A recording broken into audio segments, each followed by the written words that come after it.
Story begins. In 1825, I was 10 years old. My father and mother were dead. I lived with my aunt and uncle, Mr. and Mr. S. Reed. Their house was called Gateshead Hall. The house was in Yorkshire, in the north of England. My aunt and Uncle Reed had two children, a boy, John, and a girl, Eliza. I liked my Uncle Reed and he liked me. But in 1825, my uncle died. After that, I was very unhappy. My Aunt Reed did not like me. And John and Eliza were unkind to me. It was a cold, rainy day in December. All of us were in the house. I wanted to be alone.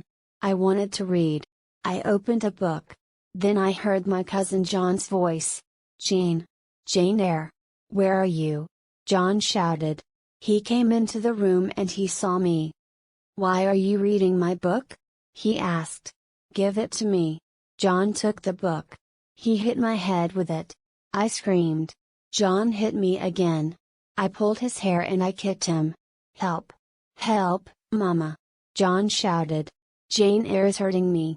Aunt Reed ran into the room. She pulled me away from John. "John hit me with a book," I said. "I hate him. And I hate you too." "You are a bad girl, Jane," my aunt said. "Why do you hate me?" "You don't like me," I replied. "John and Eliza are unkind to me. I want to leave Gateshead Hall."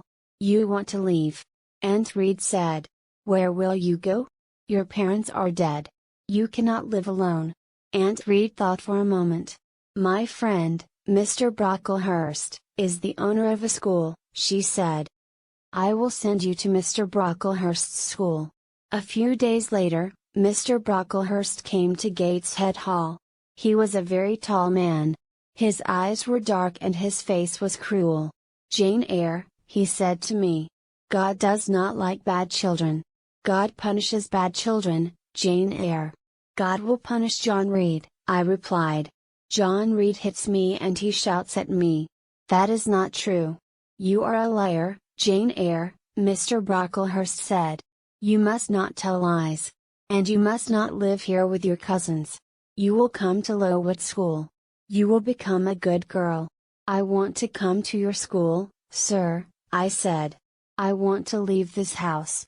"Bad girls are punished at my school, Jane Eyre," Mr. Brocklehurst said. "The girls work very hard at Lowood." "I will work hard. I will be a good pupil, Mr. Brocklehurst," I said. 2 weeks later, I left Gateshead Hall. I went to Lowood School. Lowood School. It was the month of January. I arrived at Lowood School at night. A servant took me up some stairs and into a big bedroom. There were many beds in the room. The girls in the beds were asleep. The servant took me to an empty bed. I put on my nightclothes and I got into bed. Soon, I was asleep too. I woke up very early. A loud bell was ringing. The bedroom was dark and cold. I watched the other girls. They washed in cold water and they dressed quickly. There was a plain brown dress next to my bed. And there was a pair of ugly, heavy shoes. I washed quickly. Then I put on my new clothes. I was very hungry. I followed the other girls down the stairs. We sat down at long tables in a large dining room. Our food was terrible. "The food is bad again," one of the girls said. "Stand up." A teacher shouted. "Don't talk." We stood up. We did not speak. We walked into a big schoolroom and we sat down. There were about 80 girls in the schoolroom. And there were 4 classes. The oldest girls were in the 4th class. I was in the 1st class. 4 teachers came into the room and we began our lessons. The lessons were not interesting. First, we read some pages in a book. Then our teacher asked us questions about those pages. After 4 hours, we went outside. It was very cold. Very soon, a bell rang. Lesson started again. 3 weeks passed. One afternoon, the head teacher came into the schoolroom. The head teacher's name was Miss Temple. Mr. Brocklehurst was with her. We all stood up. I stood behind an older girl. "I do not want Mr. Brocklehurst to see me." Mr. Brocklehurst walked slowly round the room. Everybody was very quiet. And then I dropped my book. Mr. Brocklehurst stopped walking. He looked at me. "Ah! The new girl," he said. "Come here, Jane Eyre." Then he pointed at two of the older girls. "You two girls, put Jane Eyre on that high chair," he said. "Look at Jane Eyre, everybody." Mr. Brocklehurst said, "This child is bad. She is a liar. She will be punished. Miss Temple. Teachers. Girls. Do not talk to this child." Then he spoke to me again. "Jane Eyre, you must stand on that chair for 2 hours," he said. "You are a bad girl." That evening, I cried and cried. But Miss Temple was kind to me. "You are a good pupil, Jane," she said. "And you are not a bad girl. I am your friend, Jane." "Thank you, Miss Temple," I said. Lowood School was in an unhealthy place. The buildings were wet and cold. Mr. Brocklehurst owned the school. He was a rich man. But he did not buy warm clothes for us. And he did not buy good food for us. Everybody hated him. In the spring, many of the girls became sick. Some of them left the school. They never came back. Many of the girls died. That spring was a terrible time. We had no lessons. Miss Temple and the other teachers took care of the sick pupils. Mr. Brocklehurst had to buy better food for us. And he had to buy warm clothes for us. Mr. Brocklehurst never came to the school. The next year, Lowood School moved to a better place. It was a healthier place.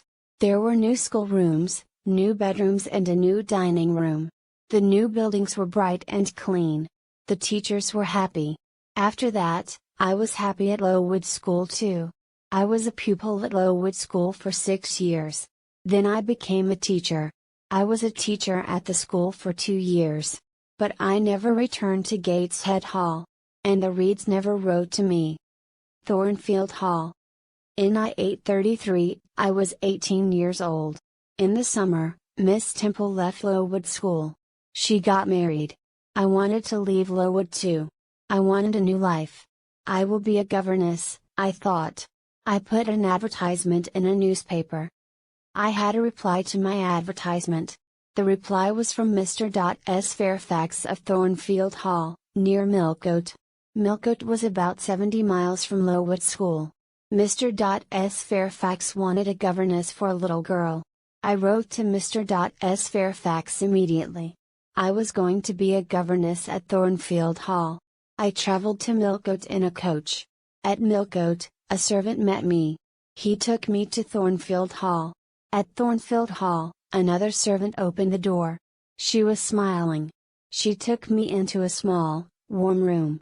A lady was in the room. She was sitting by the fire. "Are you Mr. S. Fairfax?" I asked her. "Yes, my dear," she said. "And you are Miss Eyre. Are you cold? Sit by the fire, Miss Eyre, a servant will bring you some food." Mr. S. Fairfax is very kind, I said to myself. I will be happy here. "Will I see Miss Fairfax tonight?" I asked. Mr. S. Fairfax looked at me. She smiled. "Miss Fairfax? No, no," she said. "Your pupil's name is not Miss Fairfax. Your pupil is Adele Varens. Adele's mother was a French woman. Adele is Mr. Rochester's ward. He takes care of her." "Mr. Rochester? Who is Mr. Rochester?" I asked. "Mr. Edward Rochester is the owner of Thornfield Hall," Mr. S. Fairfax said. "I am his housekeeper. I take care of Thornfield Hall. Mr. Rochester is not here now. He does not like this house. He is often away from home." I was very tired. Mr. S. Fairfax took me up the wide stairs. She took me to my room. I went to bed immediately. And I slept well. The next morning, I woke early. The sun was shining. I put on a plain black dress. I opened my bedroom door. I walked along a corridor and down the wide stairs. I walked out into the sunny garden. I turned and I looked up at my new home. Thornfield Hall was a beautiful house with many large windows. The garden was beautiful too. After a few minutes, Mr. S. Fairfax came into the garden. She spoke to me. "Good morning, Miss Eyre," she said. "You have woken early. Miss Adele is here. After breakfast, you must take her to the schoolroom. She must begin her lessons." A pretty little girl walked towards me. She was about 8 years old. She spoke to me in French and I replied in French. After breakfast, I took Adele to the schoolroom. We worked all morning. Adele enjoyed her lessons and I was happy. In the afternoon, Mr. S. Fairfax took me into all the rooms of Thornfield Hall. We looked at the paintings and at the beautiful furniture. We walked along the corridors, come up onto the roof. "Miss Eyre," Mr. S. Fairfax said, "you will see the beautiful countryside around Thornfield Hall." We walked up many stairs. At last, we were at the top of the house. We walked along the top corridor. Mr. S. Fairfax opened a small door and we walked onto the roof. "Look, Miss Eyre," Mr. S. Fairfax said. "You can see for many miles." We stood on the roof for a few minutes. Then we went back into the house. We walked carefully towards the stairs. The top corridor was narrow and dark. Suddenly, I heard a strange laugh. "Who is that, Mr. S. Fairfax?" I asked. Mr. S. Fairfax did not reply. She knocked on the door. "Grace," she said. The door opened. Behind the door was a small room. A servant was standing at the door. "Be quiet, Grace, please," Mr. S. Fairfax said. The woman looked at Mr. S. Fairfax. Then she closed the door. "That was Grace Poole," Mr. S. Fairfax said. "She works up here. Sometimes she laughs and talks with the other servants. Don't worry about Grace.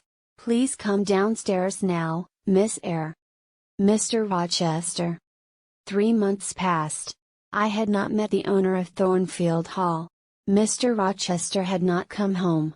One January afternoon, I went out and I walked towards the road. I was going to the village of Hay. I was going to post a letter in the village. Hay was 2 miles from Thornfield Hall. The day was fine but it was very cold. I walked quickly and soon I was near the village. Suddenly, a big black and white dog ran past me. A moment later, a man on a black horse followed the dog. Then, I heard an angry shout. The dog ran past me again. It was barking loudly.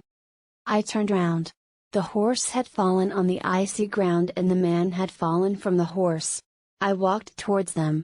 "Can I help you, sir?" I asked. "My horse fell. I've hurt my foot," the man said. The horse stood up. The man tried to stand up too. But he could not stand. He fell onto the ground again.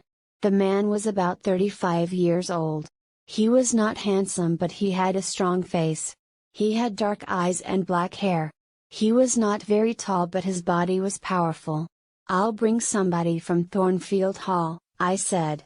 "Do you live at Thornfield?" the man asked. "I am the governess," I replied. "Ah, yes. The governess," the man said. "Help me, please." The man stood up very slowly, and he put his hand on my shoulder. He walked slowly towards his horse.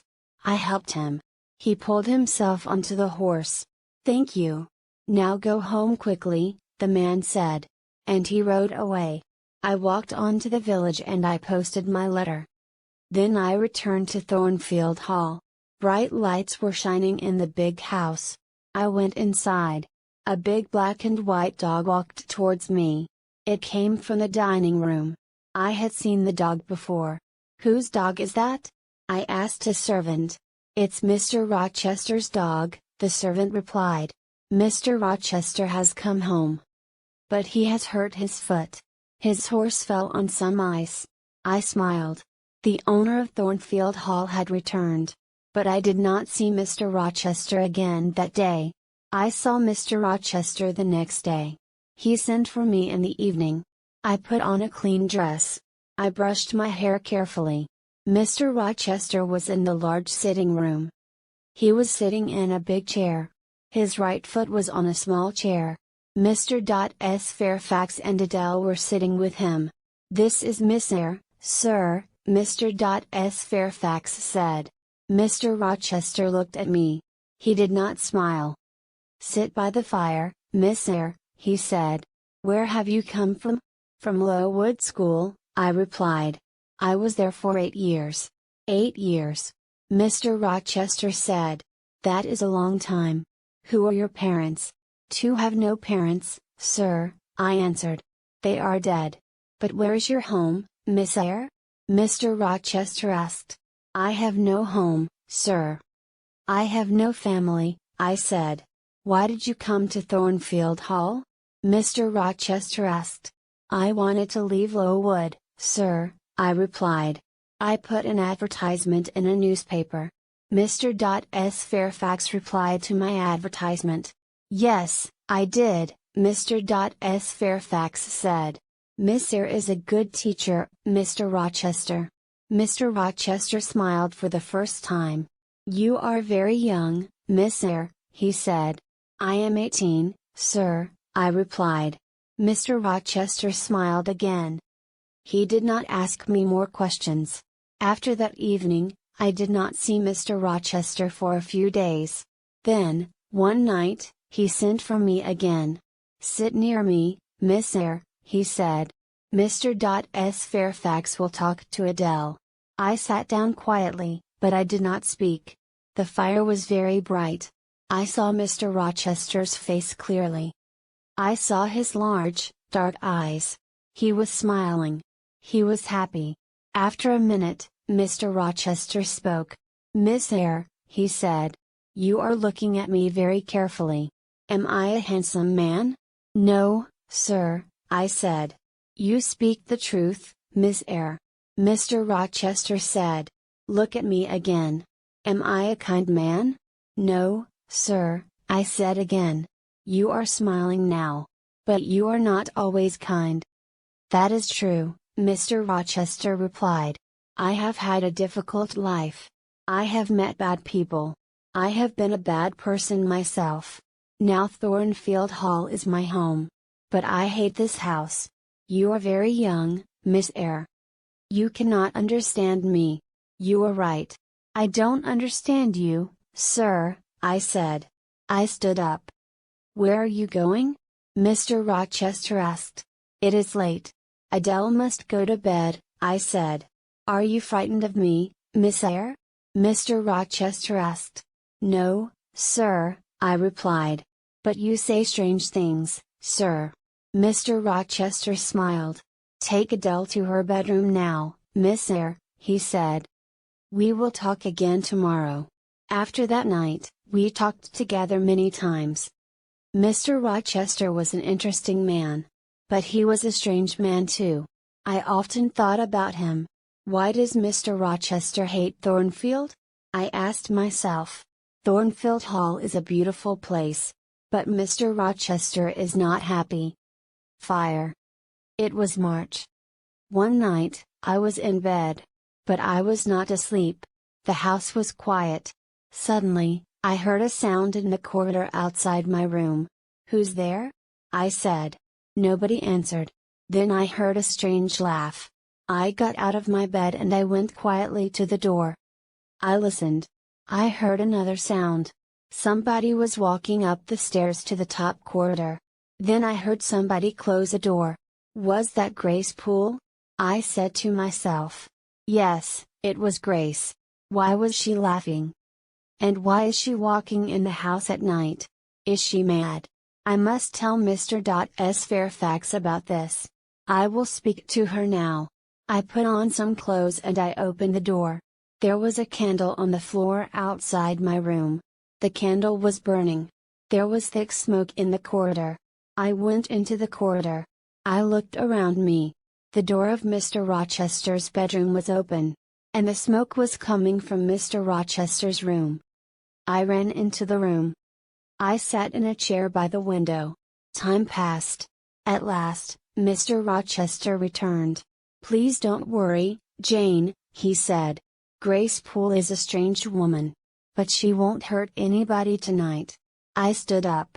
"Good night, sir," I said. Mr. Rochester held my hand. He looked at me and he smiled. "Thank you, my dear friend," he said. "You saved my life tonight, Jane."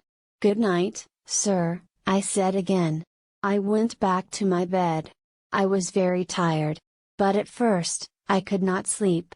Suddenly, I understood something. I loved Mr. Rochester.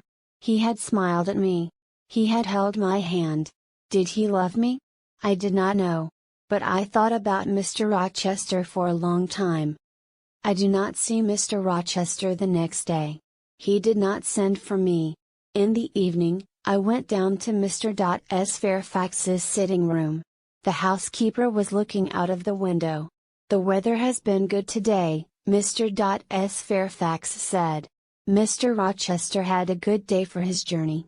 "His journey? Where has he gone?" I asked. I was surprised. "He has gone to Ingram Park," Mr. S. Fairfax replied. "Mr. Rochester will stay there for a week or more. He has many friends. All his friends will be at Ingram Park this week." "Will there be any ladies at Ingram Park?" I asked. "Yes," Mr. S. Fairfax said. "There will be many ladies there.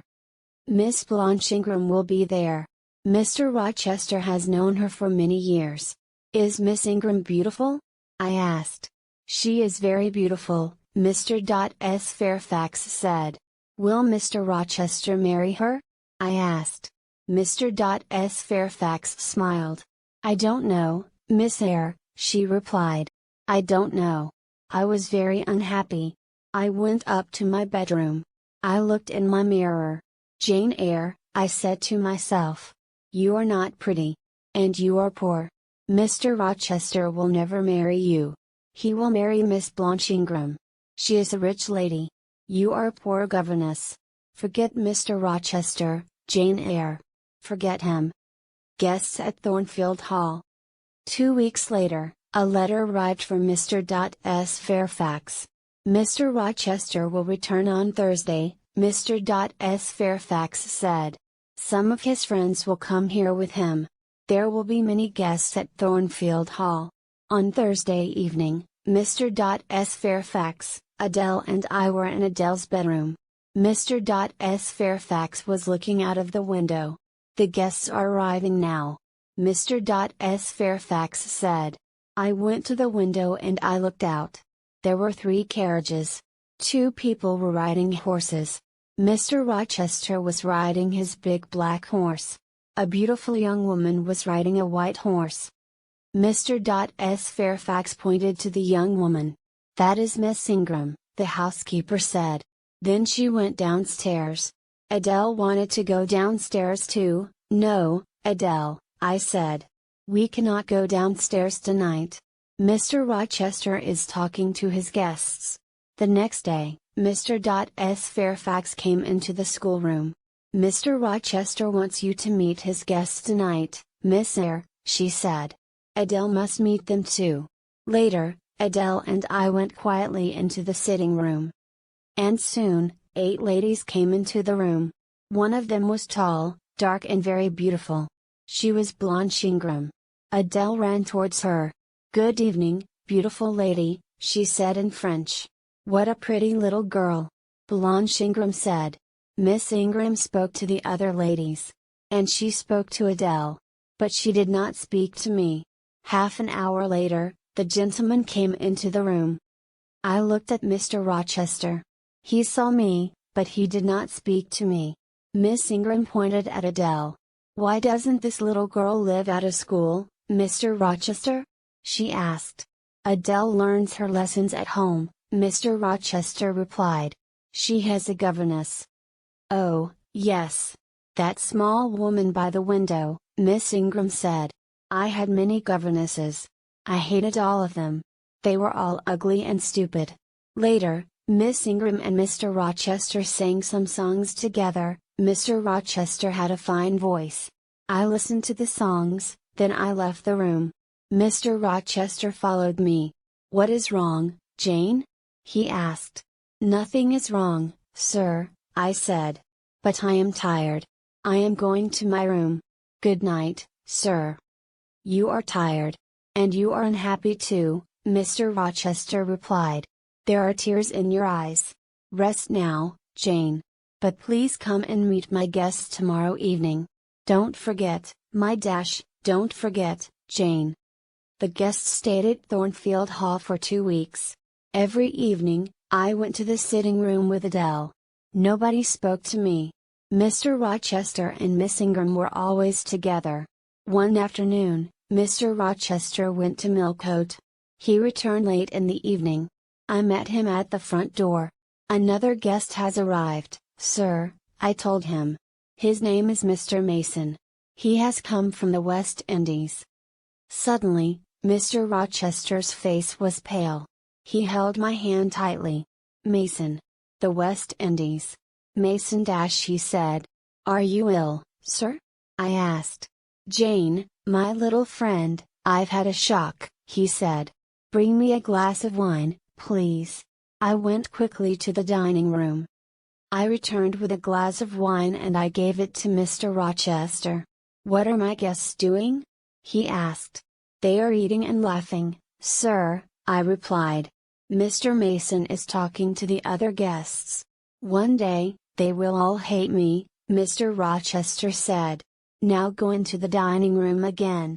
Tell Mason to meet me in the library. I gave Mr. Mason the message. Then I went to my bedroom. I got into my bed. Later, I heard Mr. Rochester coming up the stairs with Mr. Mason. They were laughing and talking. Soon, I was asleep. A terrible night.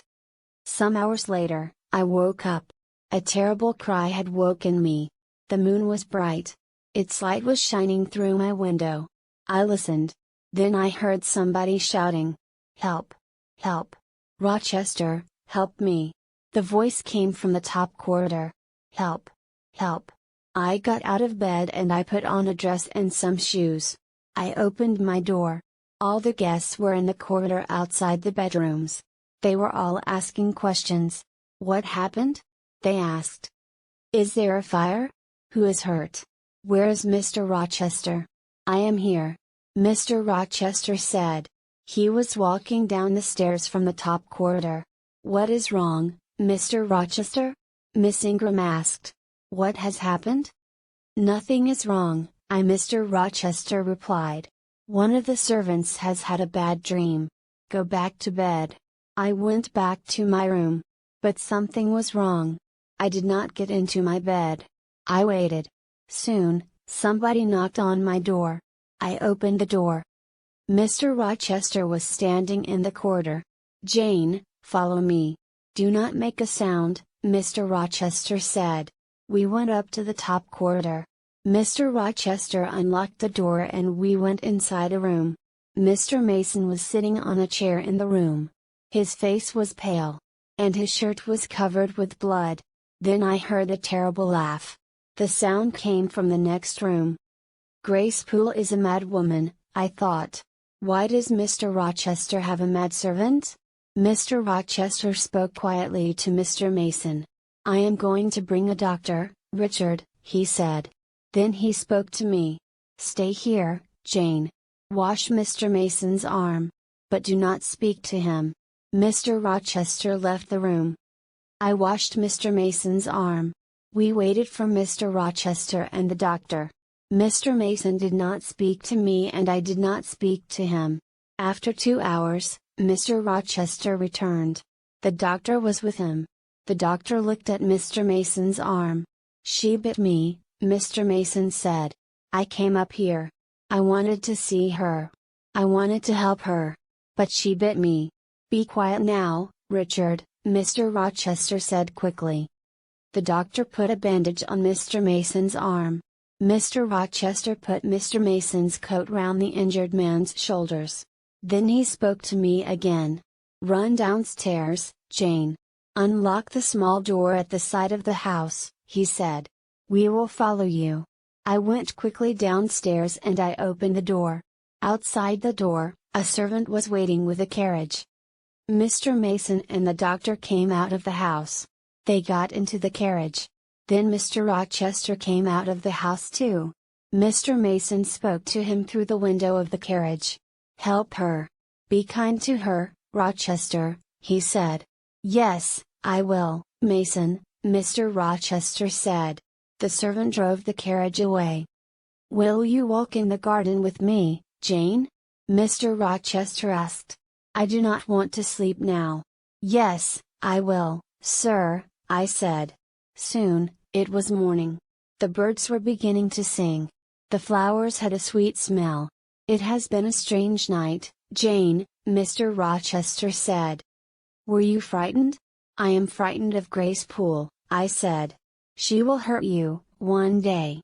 I am stronger than she is." "She will not hurt me," Mr. Rochester said. He looked at me for a few moments. "Are you my friend, Jane?" he asked me. "Yes, sir. I will be your friend forever," I replied. "Thank you, my dear," Mr. Rochester said. "I have made mistakes. Now, I want to be happy. That is not wrong, is it, Jane?" He stopped speaking for a minute. Then he said, "Go into the house. I'll talk to you tomorrow." But the next day, I had a letter from Gateshead Hall, my Aunt Reed's house. The letter was from my cousin Eliza. I started the journey to my Aunt Reed's house immediately. I arrived there the next day. My Aunt Reed was very, very ill. She could not move. And she did not speak to me. I wanted to return to Thornfield Hall. I wanted to see Mr. Rochester. But Eliza wanted me to stay at Gateshead Hall. After 3 weeks, my aunt spoke to me at last. She spoke very slowly. "Are you Jane Eyre?" she asked. "Yes, Aunt Reed. I am Jane Eyre," I replied. "There is a letter for you," Aunt Reed said. "It is in my desk. Call Eliza, please. She will get the letter." Eliza came into the room. She opened the desk and she gave me a letter. "Read the letter, Jane," my aunt said. The letter had come from Madeira. But it was 3 years old. "I answered that letter," Aunt Reed said. "I hated you, Jane. I did not want you to have your uncle's money. I wrote to John Eyre. I wrote, Jane Eyre is dead. She died at Lowood School. I am sorry, Jane, I was wrong. Mr. S. Reed died that night. I left Gateshead Hall a few days later. I took my uncle's letter with me. Mr. Rochester met me at Thornfield Hall. 'Welcome back to my house,' he said. 'This is your home, Jane.' 'Thank you, sir,' I said. 'I am very happy here.' Mr. Rochester's guests had left. No other visitors came to Thornfield Hall. Every day, Mr. Rochester and I talked together. And every day, I loved him more. In the garden. In June, the weather was hot. One evening, I walked into the garden. Mr. Rochester was there too. 'Do you like this house, Jane?' he asked. 'Yes, sir,' I replied. 'Soon, Adele will go to live at a school, Jane,' he said. 'Then, I will not want a governess here. Will you be sad then, Jane? Will you leave Thornfield Hall?' 'Leave?' I said quickly. 'Must I leave Thornfield?' My dear Mr. Rochester stopped. He was silent for a moment. Then he said, 'I am going to be married soon.' 'Oh, sir,' I said. 'Then I must go far away. Far away from Thornfield. Far away from you, sir.' I started to cry. 'I will always remember you, Jane,' Mr. Rochester said. 'Will you forget me?' 'No, sir,' I replied. 'I will never forget you. I don't want to leave Thornfield, sir. I don't want to leave you.' 'Don't leave, Jane,' Mr. Rochester said. 'Stay here.' He smiled at me. 'I must not stay here, sir,' I said. 'You are going to marry Miss Ingram. I am poor. I do not have a pretty face. But I have a heart. It is a loving heart, sir. Jane, I am not going to marry Miss Ingram, Mr. Rochester said. She is rich. She is beautiful. You are poor. You are not beautiful. But I want to marry you. Will you marry me, Jane? For a moment, I could not speak. At last, I asked, "Do you love me, sir?" "I do," he replied. "Then, sir, I will marry you," I said. And Mr. Rochester kissed me. "My dearest Jane," he said. "Nothing can stop our marriage now. We will be married in a month, Jane." We kissed again. Then I said good night and I went into the house. I went upstairs to my room. Later, I remembered my Uncle John Eyre's letter. "I will write to him in Madeira," I said to myself. "I will tell him about my marriage to Mr. Rochester. I am very happy. My uncle will be happy too." 4 weeks passed. Mr. Rochester was going to buy me many beautiful things. He was going to give me many presents. But I did not want these things.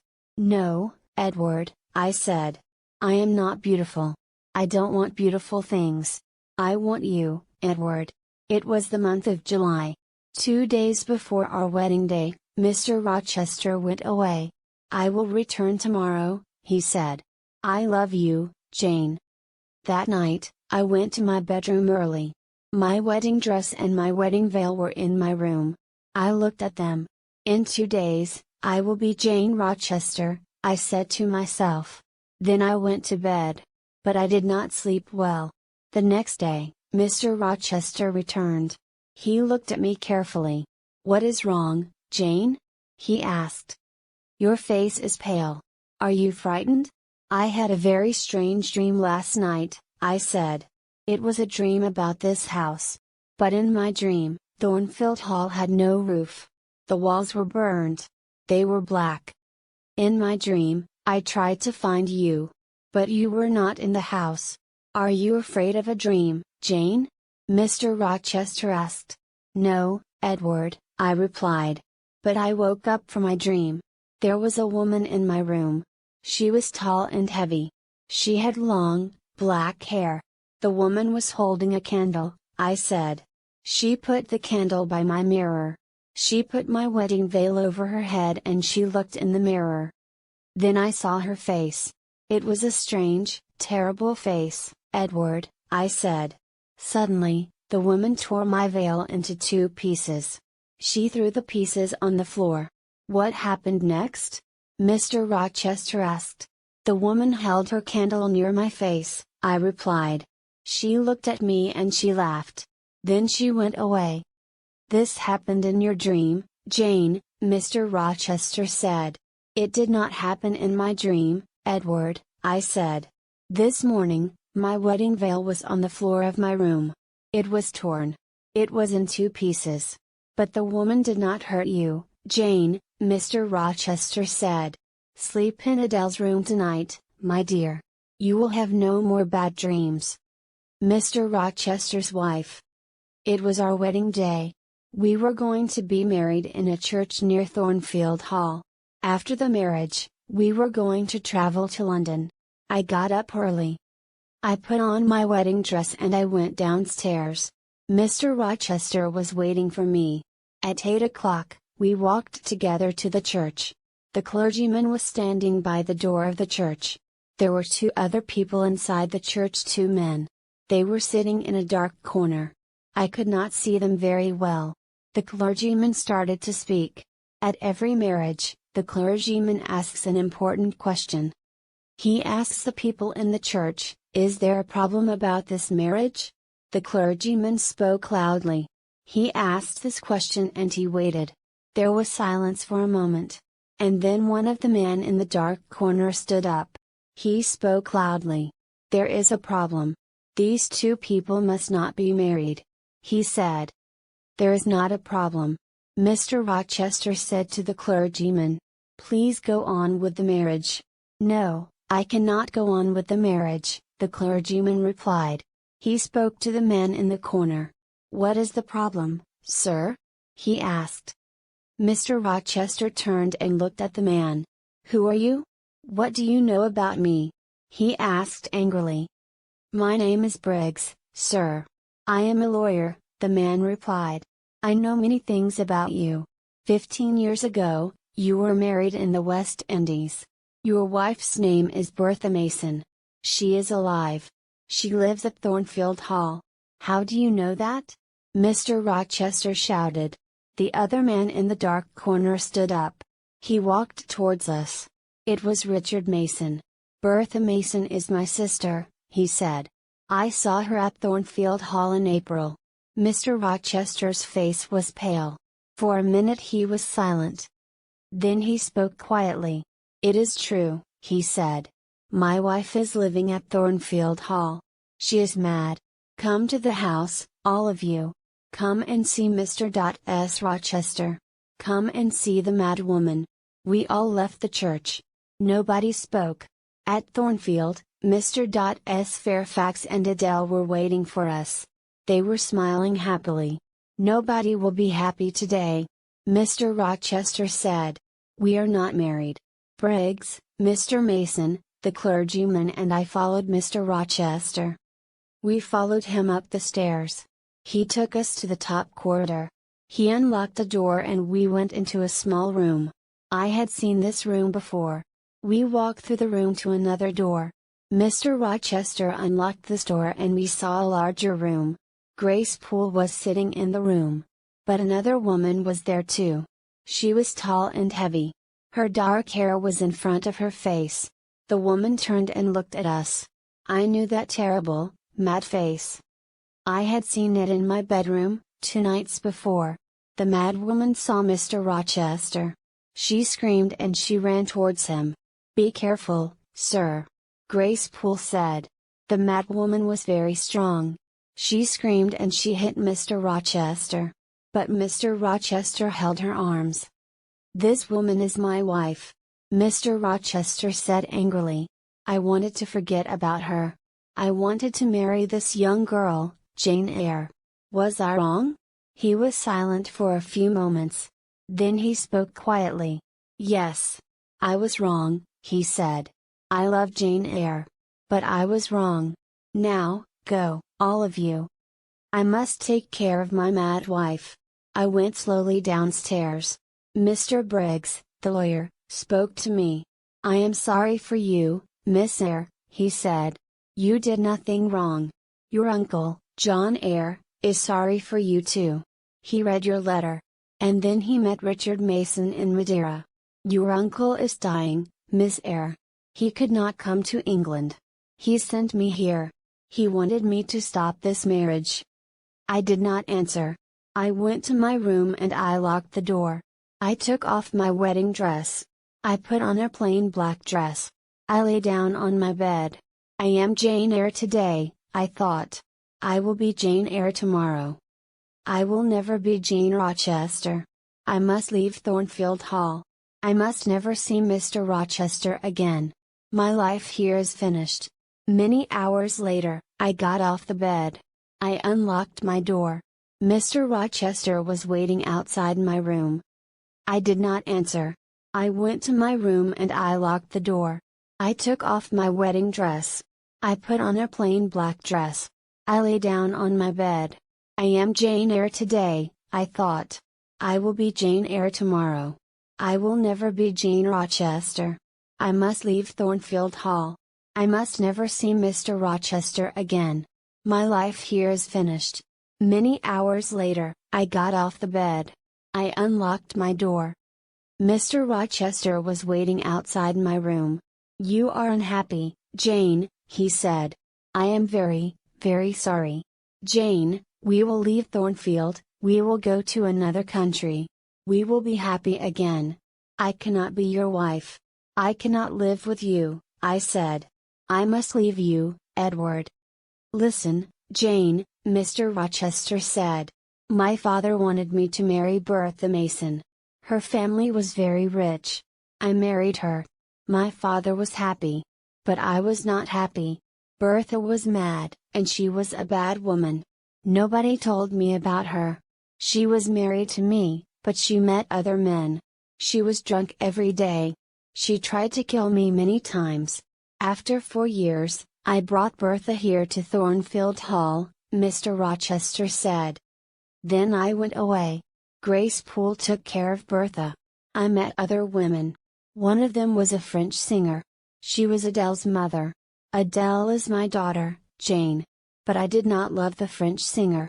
I did not love anybody. I came home to Thornfield Hall. Then you came here and I loved you. I will always love you. Please stay with me, Jane. No, Edward, I said.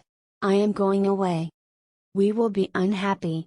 But we must not be together. Goodbye, Edward. Oh, Jane. Jane, my love. Mr. Rochester said. Don't leave me. I kissed Mr. Rochester. God will help you, Edward, I said.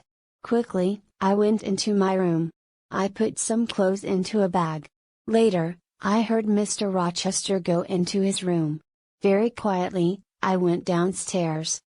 I opened the small door at the side of the house. I left Thornfield Hall and I walked to the road. It was dark. Soon, a coach came along the road. I gave all my money to the driver of the coach. I got into the coach. Many hours later, the coach stopped. It was 10 o'clock in the morning. You must give me more money now, the driver said. I have no more money, I said. You have no more money? Then you must get out of the coach, the driver said. I got down onto the road. The coach moved away quickly.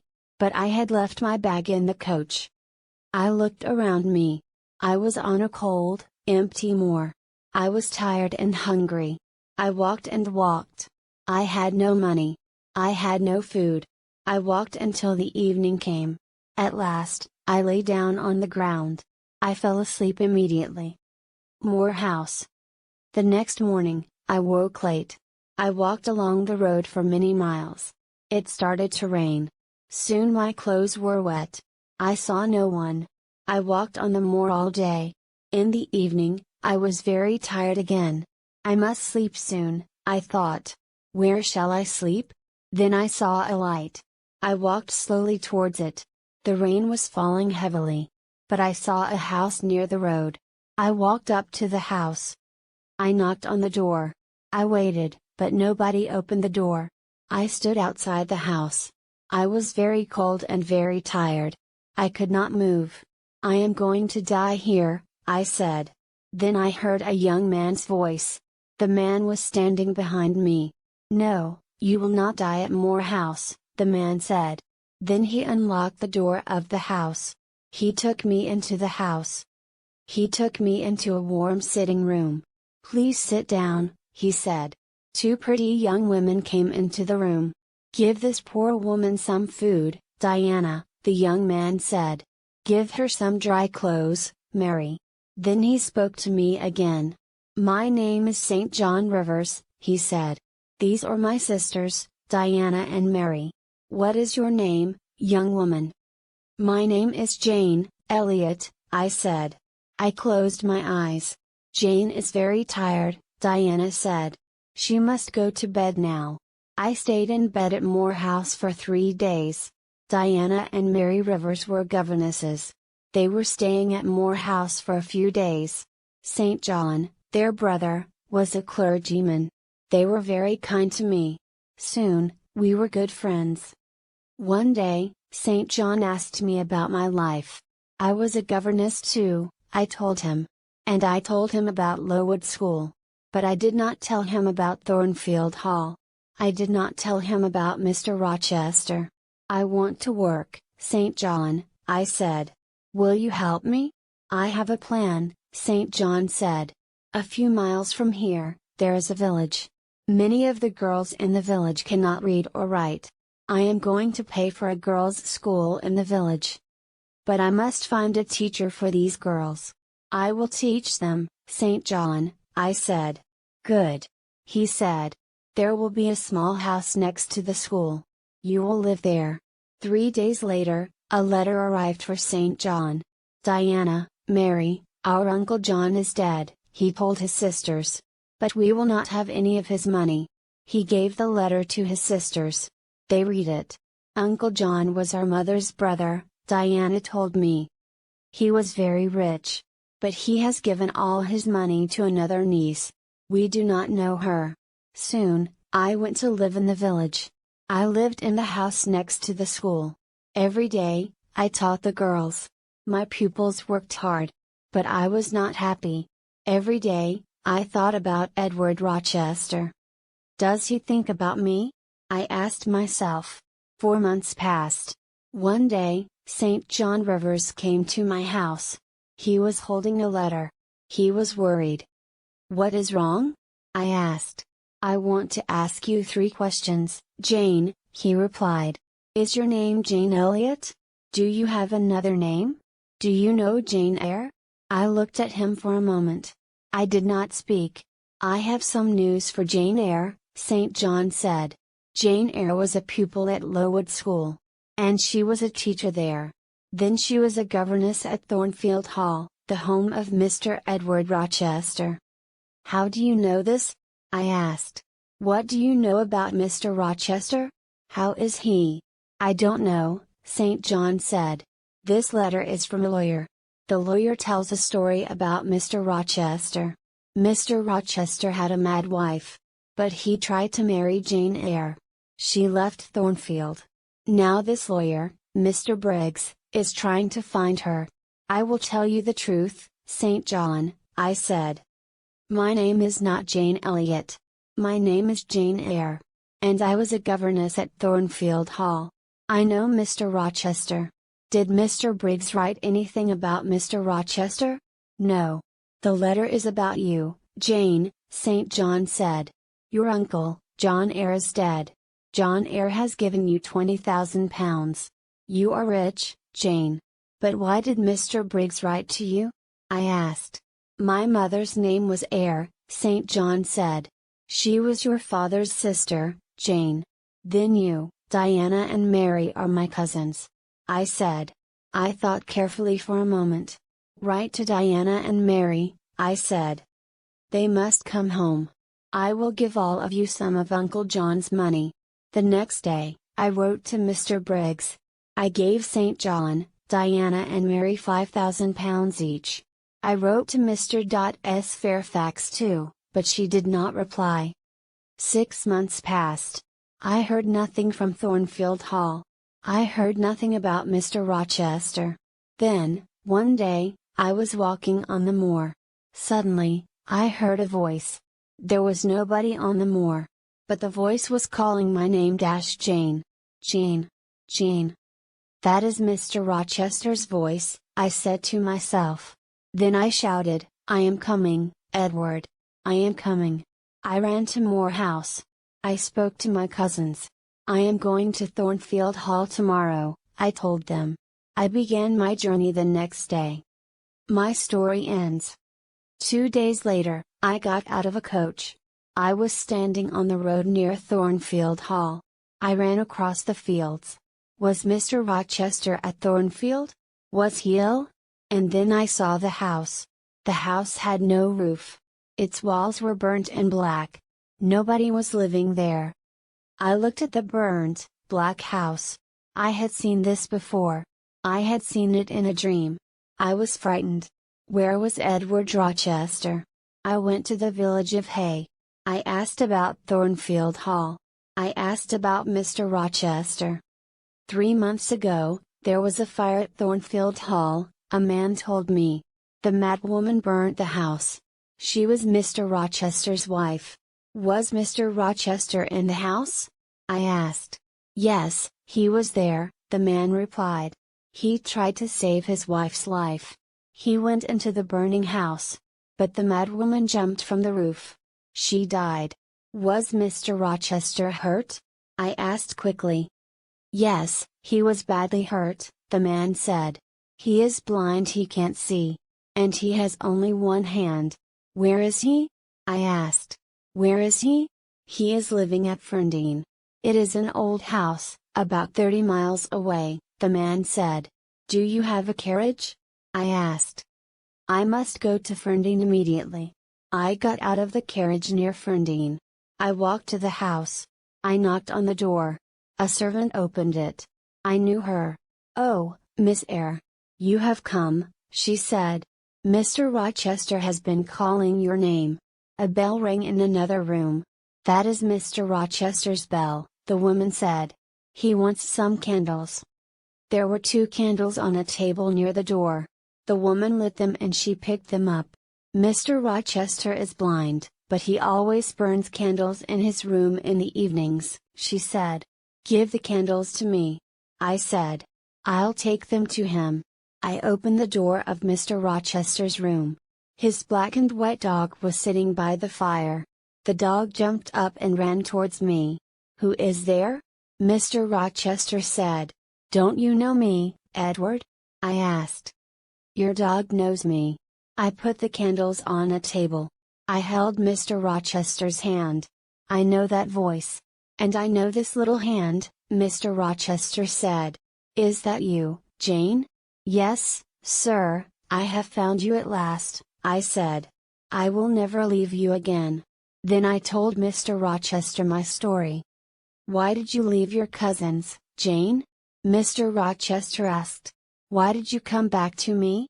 I am blind. I have only one hand. I will take care of you, Edward, I said. But I don't want a servant, Mr. Rochester replied. I want a wife. You will have a wife, Edward, I said. I will be your wife. I will marry you. I loved you very much at Thornfield Hall. Now I love you more. Mr. Rochester and I got married. After a time, his eyes were better. He could see a little. He saw the face of our first child. My dear Edward and I are very happy.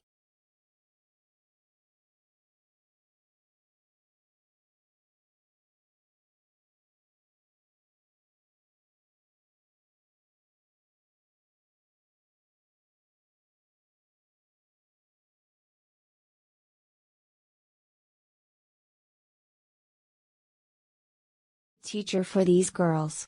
I will teach them, St. John, I said. Good. He said. There will be a small house next to the school. You will live there. 3 days later, a letter arrived for St. John. Diana, Mary, our Uncle John is dead, he told his sisters. But we will not have any of his money. He gave the letter to his sisters. They read it. Uncle John was our mother's brother, Diana told me. He was very rich. But he has given all his money to another niece. We do not know her. Soon, I went to live in the village. I lived in the house next to the school. Every day, I taught the girls. My pupils worked hard. But I was not happy. Every day, I thought about Edward Rochester.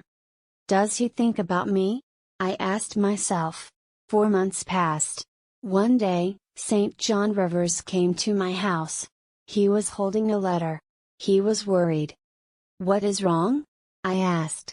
I want to ask you 3 questions, Jane, he replied. Is your name Jane Elliot? Do you have another name? Do you know Jane Eyre? I looked at him for a moment. I did not speak. I have some news for Jane Eyre, St. John said. Jane Eyre was a pupil at Lowood School. And she was a teacher there. Then she was a governess at Thornfield Hall, the home of Mr. Edward Rochester. How do you know this? I asked. What do you know about Mr. Rochester? How is he?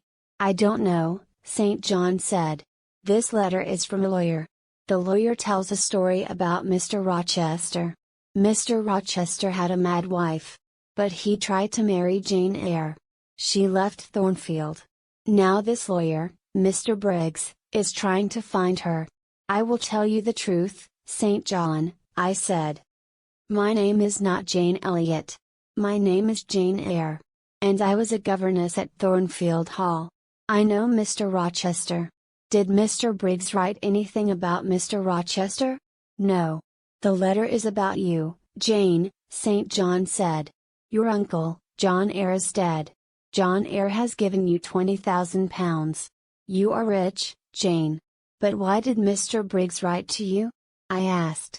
My mother's name was Eyre, St. John said. She was your father's sister, Jane. Then you, Diana and Mary are my cousins. I said. I thought carefully for a moment.